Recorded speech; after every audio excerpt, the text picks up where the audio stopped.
Nita, and I'll be sharing my testimony with all of you today. Growing up, I was a very good kid. I shined at school. I was basically living by the standards set by the people around me, from my parents, my teachers, my friends. I started forgetting who I really was. I went on and got into one of the top high schools in Singapore, and I started becoming rebellious. Knowing that I'm not allowed to date still, I started dating one of the guys in my school. Eventually, things started going down the hill, and I started being involved with him physically. I started condemning myself. On top of that, my relationship with my parents started to worsen. While all these things are happening, I was still putting on a very happy front, but my emotional scars were still there. They weren't healed. I was tired of lying and putting on masks every time I need to meet other people.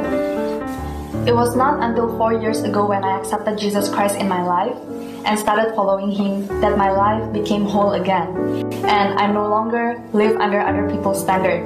Instead, I learned to forgive my past wrongdoings and stop condemning myself.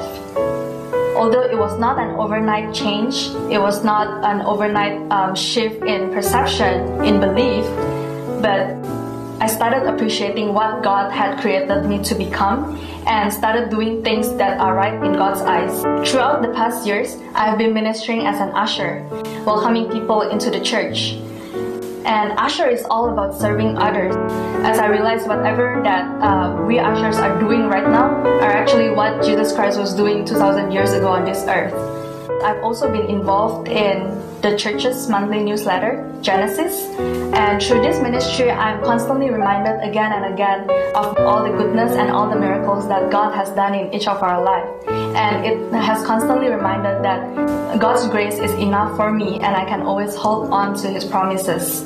IFGF Pinole has been a family to me, and I found my answer in God.